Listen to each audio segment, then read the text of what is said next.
Hello friends, for today's video I'm going to be recapping my reading for the first quarter of the year, and I'm actually going to be structuring this recap around the mid-year book tag questions, as even though that, as the name implies, is typically more so done in the middle of the year, the questions are essentially all applicable to various other points of the year as well, and for the things that I wanted to discuss today, I actually think it is well suited for providing a bookend of sorts to quarter one. Before I jump into the book related things, because this is more casual, I thought it'd be fun to update you on some things to do with Luna Bear. If you don't care about my dog whatsoever, then feel free to skip ahead. But she's very cute and I know a lot of you love her. So I am also distracted by her currently. She just grumbled.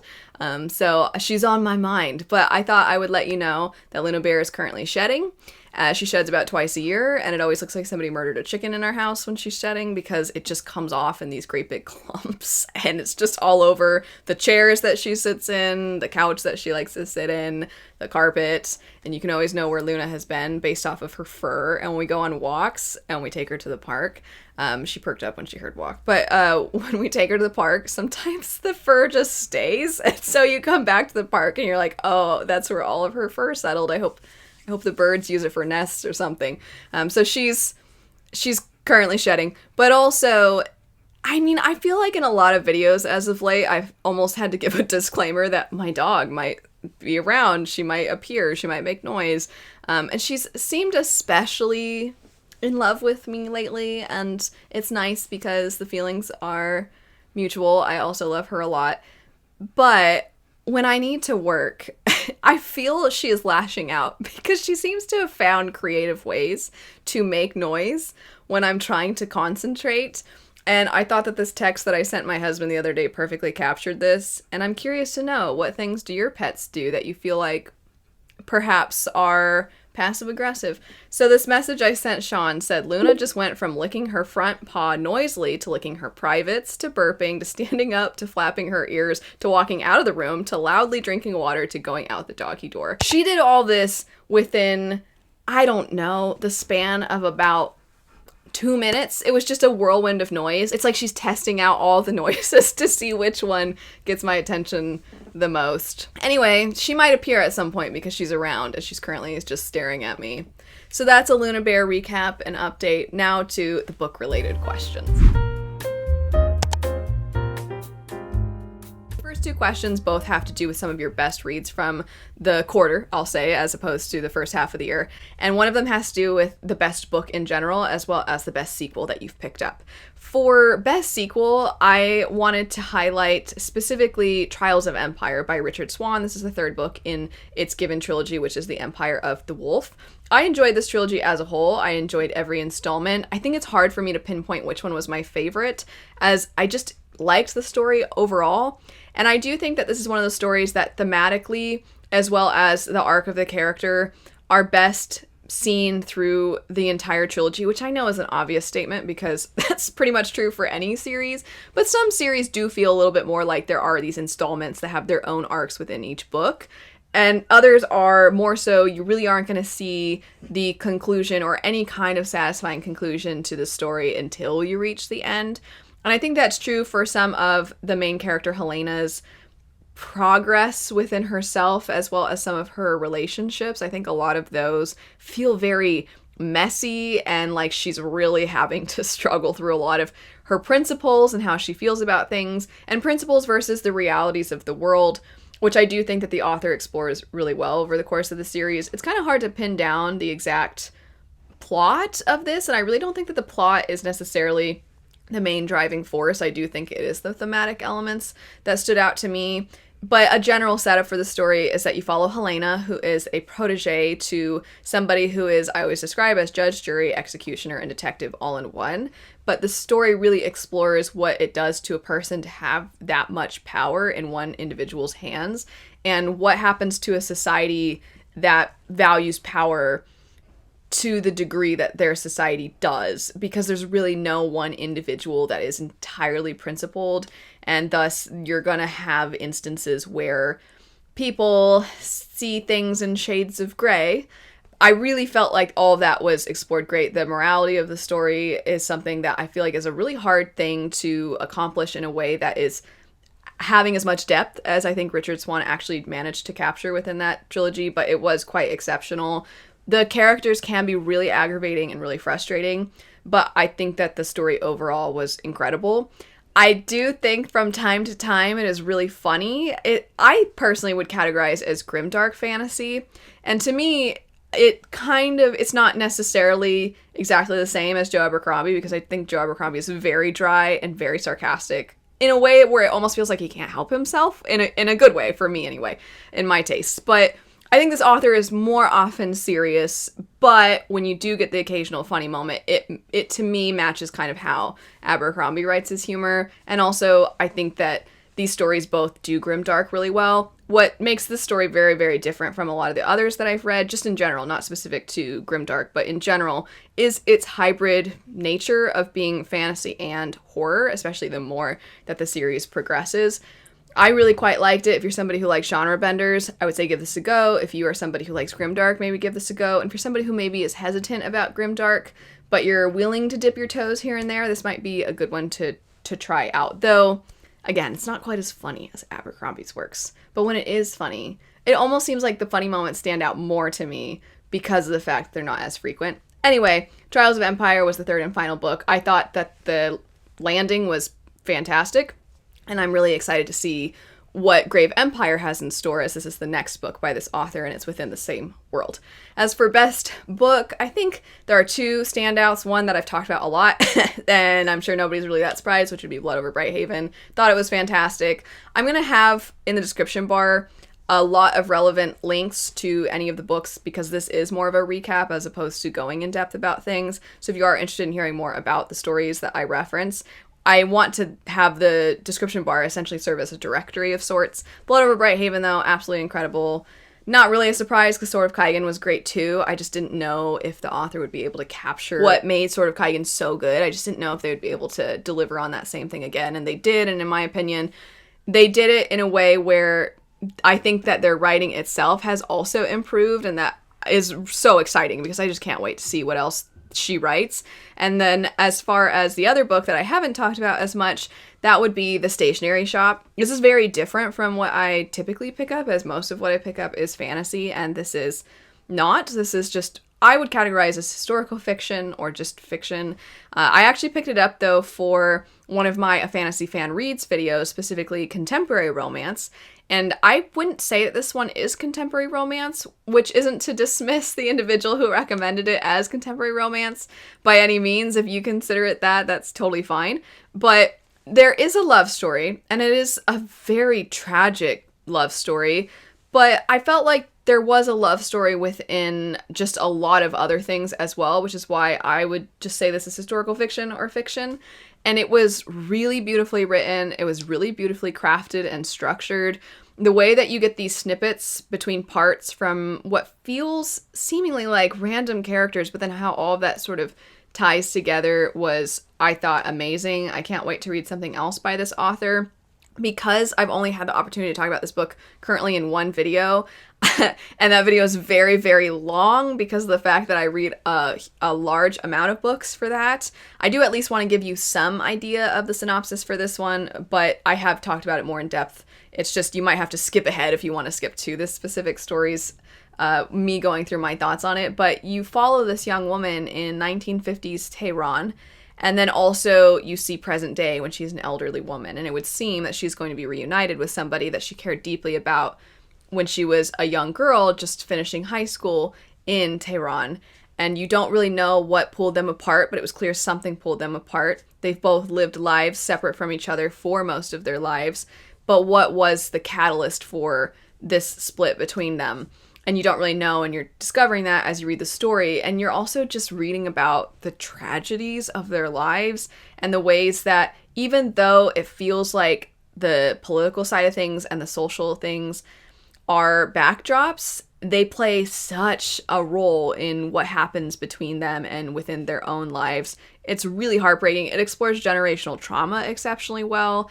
I think that also it does the experience of an immigrant fantastically, that feeling of just missing home and wanting to be with your family but wanting to connect with other people, and it's fantastic. If you're somebody who you tend to read fantasy and you don't necessarily pick up too much else, I would encourage you to give this one a go. I thought it was really, really well done. And if you're somebody who does read a lot of different genres, please, if you haven't checked this book out and it sounds good to you, I would highly, highly recommend it. And what I said about Blood Over Bright Haven, where I said I can't wait to see what this author writes next, I know that this author has another book out, and so I got a copy.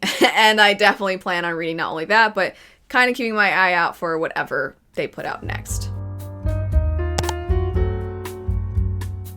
The next two questions have to do with new releases. One is specifically, what new releases do you have yet to read that you want to? And then another is, what are some anticipated releases that you have? There's quite a few new releases I haven't had a chance to pick up yet. One of them would be Grave Empire by Richard Swan, which I already kind of mentioned. We also have the book Immortal, Water Moon, and Breath of the Dragon. These are all ones that I realistically think I can get around to pretty soon. There are other books that certainly I really want to check out, but that I don't have as easy access to for a variety of reasons. Either there's really long holds to the library or things like that. But these ones I just mentioned, I definitely think I can get around to sooner rather than later. And then as far as anticipated releases, there's so many. I'm going to name the ones, that was a really weird laugh, sorry. I'm going to name the ones that are upcoming very, very soon, because there's a lot of things I'm looking forward to this year. The two that are about to be released, I think right next month in April. Yes, in April, if I'm not mistaken. We have A Drop of Corruption and Faithbreaker, which are both next installments in series that I am very interested to continue on with. Next question is biggest disappointment.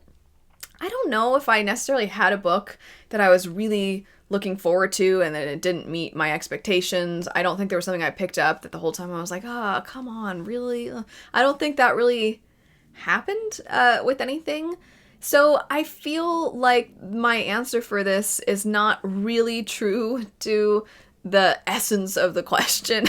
But I had heard so much about this book beforehand, and I'm currently, having just read the first book, I was like, yeah, it was well paced, and I thought the plot was well executed, but I don't really have strong feelings for this one, and it seems like a lot of people have strong feelings for it, and that would be Clockwork Angel. In my notes for biggest disappointment, I wrote Clockwork Angel in parentheses, sort of, because I don't have negative feelings for this. I don't know that I would even describe it as disappointment, but I always hear everybody say, of all of the Shadowhunters books, it's these ones that are my favorites, and maybe it's just that I need to keep going in the series, which I plan to.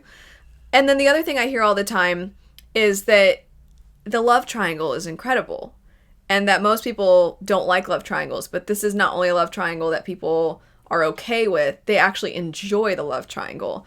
And currently I'm like, is this also a situation where I just need to keep reading? Because within the first book, I'm like, there's a clear individual who I would rather. Is that how a lot of other people feel? You don't need to tell me, because I don't want to know too much. I will keep going, but I don't know, I'm kind of like, well, one of the characters is rude. I don't understand. It very much seems like there's some kind of mysterious past, or there's something that we don't know, and that I'm going to discover that as I read more. I'm aware that that seems to be the setup, especially with how that first book ends, and I'm sure it's going to completely change how I view all of their rude behavior in the first book. So it is possible that a lot of people have this same feeling that I'm describing, but that I don't know that because I haven't seen that expressed. I've just seen people express general, the love triangle is great. So I don't know the pieces and the way that their feelings fluctuated over the course of reading the trilogy. I just know the conclusion. Perhaps there's some similarities, but as of right now, I am like, I don't get it. I don't get the love triangle love within this story. I think the character's name is Will, right? I'm really bad at character names, but I don't like the guy. I'm like, why do people like this guy? He's fine as a character, but as a love interest, I'm like, no. I don't know. Anyway, next question would be biggest surprise. I'm just gonna say The Stationery Shop again. I thought it sounded beautiful. I just was caught off guard by how much I fell in love with that book. Thank you to the person who recommended it to me.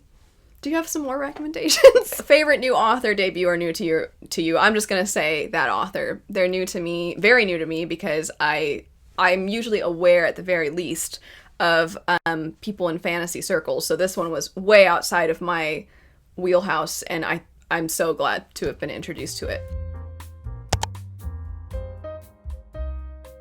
Next question, though, newest fictional crush, and then the next question is newest favorite character.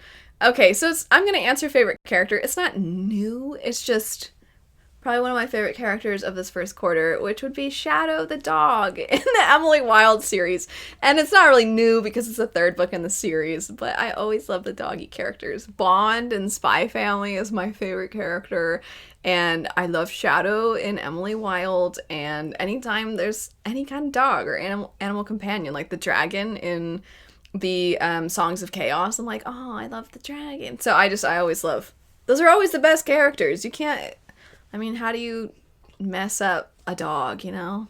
I love the dog. When I play Ghost of Tsushima, this is very random, but when I play Ghost of Tsushima, when you play Legends mode, you mostly fight Oni, but on some waves they have bears and dogs, and I'm always like, no, not the dogs. I hate having to kill the dog. As for fictional crushes, I wrote a few different characters here. I did write Thommel from Blood Over Brighthaven because I absolutely loved this character.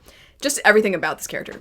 Loved personality, the way that they talk, the way that they behave, the way that they care about the people in their life. I absolutely loved pretty much everything about this character. Another one isn't a new fictional crush. It's just I was reminded of my childhood crush on this character. I've recently been replaying the game Final Fantasy XII. I know that's not book related, but I've been replaying Final Fantasy XII, and when I first played it as a kid, I absolutely had a crush on the character Balthier, and replaying it as an adult, I was like, yeah, child me had good taste. I love Balthier. He's the only suave character I think ever that I actually buy into the suave nature of this character, because most of the time it just feels kind of icky, but with him I'm like, no, that's really how you are. You just are that cool. And I think he's awesome. And it helps that he has an absolutely incredible voice actor. So I absolutely love that character.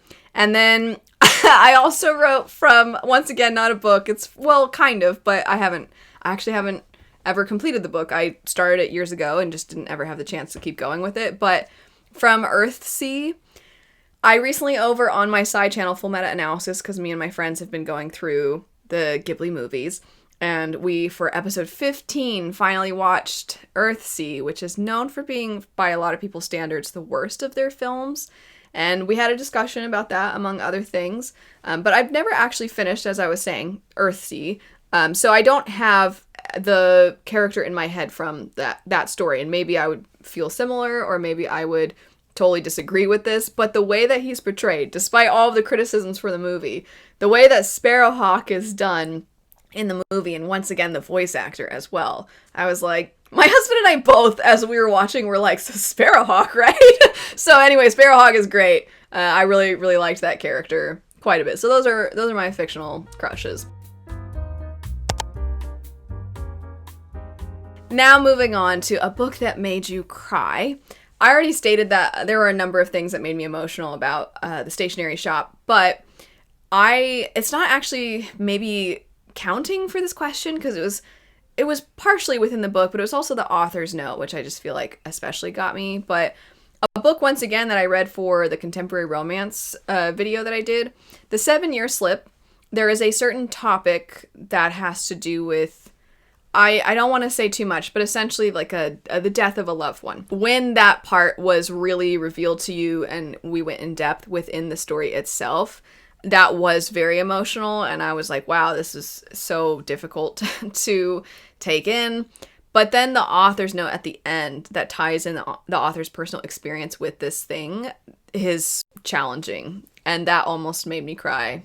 So there were a number of almost made me cry moments, not full on crying, but that was up there. And then a book that made you happy, well, for things to do with the dog, once again, from Compendium of Lost Tales, which is the third book in the Emily Wilde series. There is something to do with Shadow and something that a character does to help take care of Shadow the dog, because he's old and he has a hard time getting from one place to the next without getting tired and his joints hurt. And a character does something nice for the dog, and that made me very happy. Most beautiful book you've purchased. So I will have to say, I'm so sorry to use this again, but the Broken Binding edition of Blood Over Brighthaven is absolutely gorgeous.